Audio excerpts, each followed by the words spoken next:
అతని జీవితం వల్ల గడిచిపోతుంది ఒక మధ్య 50-55 ఏళ్ళ వరకు.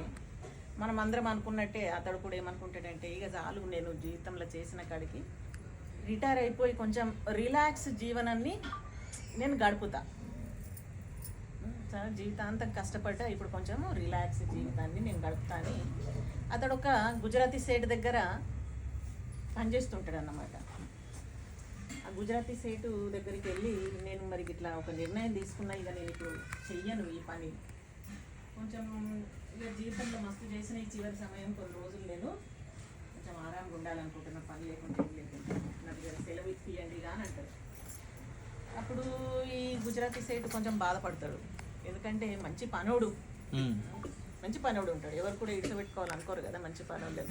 ఎందుకు నువ్వు నీకెంత శాతం అయితే అంత చెయ్యు, పైలట్ అంతా తీవ్రంగా చేసే అవసరం లేదు, శాతనైన కాడికి చెయ్యు అంటే లేదు ఇక నేను కొంచెం నిర్ణయం చేసుకున్నా ఇక నేను అని అంటే సరే పర్వాలేదు కానీ ఎక్కడికి పోతావు అంటే ఇక్కడనే ఇదే ఊర్లో కొంచెం దూరం, ఈ క్రౌడ్కు కొంచెం దూరం, మనం నేరలలో కదా ప్లాన్ చేసుకున్నట్టు పోతా అంటే అప్పుడు ఇక సరే పర్వాలేదు నువ్వు ఒక్కొక్క డిసిజన్ తీసుకున్నప్పుడు పర్వాలేదు, దానికి నేనేం అడ్డు చెప్పా, కానీ నాకు కూడా ఇట్లాంటి జీవితం జీవించాలని ఆశ ఉన్నది, నువ్వు ఎక్కడికైతే పోతావో అక్కడనే నీ పక్కకే నాకు ఒక ఇల్లు కట్టియ్యు,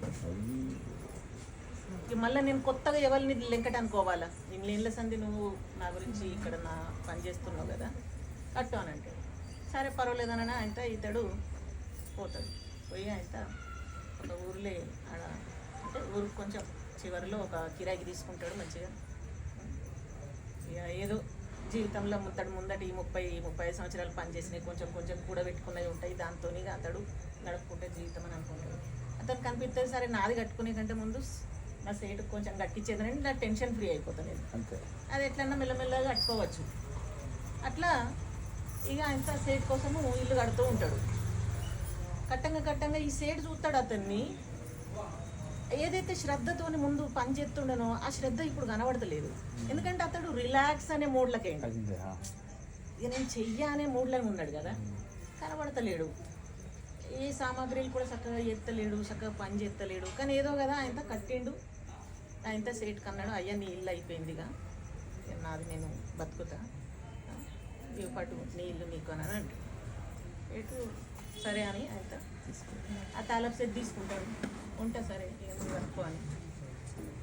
ఇక సేట్ కనిపిస్తుంది చలో నేను ఇన్ని రోజులు ఇతడు నాకు పని చేసిండు కదా, ఏమన్నా గిఫ్ట్ ఇవ్వాలని అదే తాలపు సేతు ఆయన చేతికి ఇచ్చేస్తాడు, ఇది నీ ఇల్లే. ఇప్పుడు ఇక్కడ ఏం జరిగింది చెప్పండి.